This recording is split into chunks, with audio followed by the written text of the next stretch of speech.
नमस्कार मंडळी, आम्ही मालवणी या चॅनलवर आपले मनापासून स्वागत आहे। हे बघा, आज मस्त पडवळाची भाजी करून दाखवणार आहे। कोळी कोळी जर पडवळ असेल तर बिया सकट भाजी केली तरी चालते, जर दून असतील तर बिया काढून टाकायचे। पण मला मस्त अशी कोळी पडवळ मिळाली, त्यामुळे मी ही बिया सकट अशी भाजी करणार आहे। तर आता ही भाजी मस्तपैकी आपल्याला बारीक करून घ्यायची, एक नंबर अशी भाजी होते। आणि हिरव्या मिरचीची भाजी पण छान होते, मसाल्यामध्ये पण छान होते। तर आता आपण ही बारीक करून घेतलेली आहे आणि बारीक करून स्वच्छ अशी आपल्याला ही भाजी धुवून घेतलेली आहे। धुवून पाणी व्यवस्थित नितळल्याच्या नंतर चण्याची डाळ वापरून ही भाजी करून घेणार आहे। आणि चण्याची डाळ अगदी 1-1.5 तास अशी भिजत ठेवली तरी छान अशी चणा डाळ भिजली जाते। आता आपण ही हिरव्या मिरचीत भाजी करून घेऊया। तर आता एका पॅनमध्ये मी बघा तेल घालून घेतलेलं आहे आणि आपल्याला 1 चमचा जिरं घालून घ्यायचं आहे। तुमच्या आवडीनुसार तुम्ही ही भाजी करू शकता। तर आता ह्या 5 ते 6 हिरव्या मिरच्या, तिखट पण तुम्ही कमी जास्त करू शकता। मी तिखटवाल्या हिरव्या मिरच्या 5 ते 6 घेतल्या आहेत। थोडीशी कढीपत्ता, 2 बारीक केलेले कांदे आहेत ते घेतलेले आहेत। कांदे आणि ही मिरची वगैरे थोडीशी व्यवस्थित असं नरम झाल्याच्या नंतरच आपल्याला एक बारीक केलेला टोमॅटो ह्यामध्ये घालून घ्यायचा आहे। टोमॅटो अगदी आपल्याला जास्त नरम होऊ द्यायचा नाही, थोडासा नरम झाला तरी चालेल, कारण मग कांदा टोमॅटोच्या ज्या पाण्यामध्ये पण आणि आपल्याला जे भाजीला सुटतं ते पाणी, त्या पाण्यामध्ये ही छान भाजी शिजली जाते।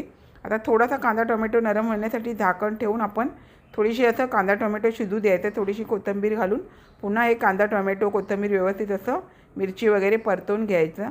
आणि आता आपल्याला ह्यामध्ये फक्त हिंग घालून घ्यायचं आहे आणि आपल्याला ह्यामध्ये हळद घालून घ्यायची आहे। मिरची घातल्यामुळे मी हे मसाल्याची भाजी करत नाही आहे, हिरव्या मिरचीची भाजी करते, त्यामुळे हिंग आणि हळदीचा फक्त वापर करून आपल्याला हे असं परतवून घ्यायचं। आणि परतून घेतल्याच्या नंतर आपल्याला हे मध्ये पडवळ जी बारीक केलेली स्वच्छ धुवून पाणी निथळून घेतलेलं आहे। तर आता ही भाजी आपण यामध्ये घालून चण्याची डाळ व्यवस्थित स्वच्छ धुवून ती पण यामध्ये घालून आपल्याला छान अशी परतून घ्यायची।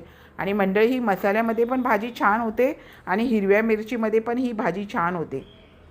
चणा डाळ घातलात तरी चालेल किंवा मूग डाळीचा वापर करून पण ही भाजी छान होते। आणि यामध्ये तुम्ही एखादा बटाटा जरी कापून घातलात तरी पण ही भाजी एक नंबर होते। जरी तुम्ही डाळ आणि वापरलात नाही आणि नुसती एक बटाटी आणि अशी भाजी नुसती पडवळ असं घालून तरी तुम्ही भाजी केली ना तरी भाजी खूप छान होते। आणि नुसती साध्या पद्धतीत नुसती पडवळची केली तरी चांगली होते। आणि ह्या पडवळ जर तुम्हाला अजून बारीक छान मिळालीत ना तर ती भरली पडवळ पण मस्त होते। आणि अशा टायमाला बघा, आता सध्या हिवाळ्यामध्ये ना छान अशा हिरव्या भाज्या मिळतात आणि ज्या ज्या सीझनमध्ये ज्या ज्या भाज्या येतात ते तुम्ही आवर्जून खायच्या। पडवळ तर आपल्याला वर्षाचे 12 महिने मिळतं, पण हिवाळ्यामध्ये कसं माहिती आहे, हिरव्या भाज्या कोणत्या असतात ना त्या जास्त प्रमाणात असतात।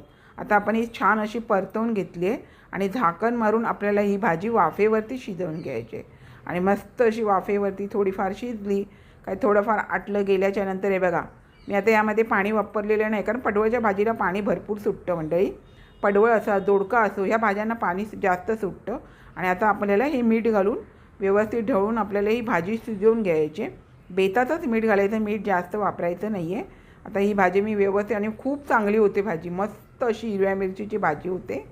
आणि गणपतीमध्ये बघा ही पडवळ खात नाही, आता त्याचे ते कारणं बहुतेकांना माहितीच आहे, त्याच्यामुळे आता काय सांगायला नको आहे। पण म्हणतात ना गणपती बाप्पाच्या सोंडेसारखी पडवळ दिसते, त्यामुळे खात नाही आपले आई बाबा वगैरे असे सांगायचे म्हणून। आता आपण हे मीठ घालून झाल्याच्या नंतर परतवून घ्यायची आणि मस्त अशी झाकण मारून वाफेवरती ही भाजी छान अशी शिजवून घ्यायची। बऱ्यापैकी पाणी आटल्यावरच आपल्याला ह्यामध्ये खोबऱ्याचा वापर करायचा। आता बऱ्यापैकी आटली गेली आहे, चणा डाळ शिजली आहे काय बघायची, भाजी शिजली आहे काय बघायची, त्यानंतरच ह्यामध्ये आपल्याला खोबरं घालून घ्यायचे। आणि हे बघा, मस्त अशी आपली तुम्हाला जरी हिरवी भाजी दिसते ना, खूप छान भाजी होते। हिरवी मिरची घालून भाजीला या छान अशी चव येते। आता ह्यामध्ये बघा आपण झाकण काढून घेतलं आहे आणि थोडंसं पाणी राहिलेलं, आणि आता झाकण न ठेवता हे पण पाणी आपल्याला आटवून घ्यायचं आहे। आता हे बघा, बऱ्यापैकी हे पाणी आटलं गेलेलं आहे।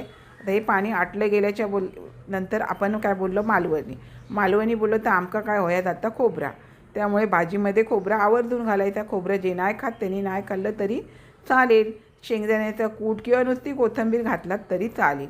आता छान असं खोबरं घालून झाल्याच्या नंतर आपल्याला ही भाजी परतवून घ्यायची। आणि मंडळी, तुम्ही हिरव्या मिरचीची, टोमॅटो, जिऱ्याची फोडणी वगैरे देऊन अशा प्रकारे भाजी नक्की करून बघा, एक नंबर अशी भाजी होते मंडळी। नक्की अशी भाजी करा, आणि साध्या पद्धतीत मी तुम्हाला दाखवलेली आहे। आणि आता आपल्याला गॅस बंद करून त्यावरती कोथिंबीर घालून घ्यायची। हे बघा, मस्त अशी भाजी झालेली आहे मंडळी।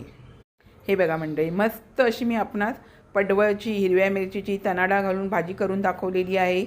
अशाच नवनवीन रेसिपी किंवा इतर व्हिडिओसहित मी आपणास कायम भेटतच असते. आपण माझ्या चॅनलला लाईक, शेअर, सबस्क्राईब, हाईप करायला विसरू नका. चला तर आता इथेच थांबते. मस्त खा, स्वस्थ राहा. आपण माझे व्हिडिओ पूर्ण पाहता त्याबद्दल मनापासून खूप खूप धन्यवाद.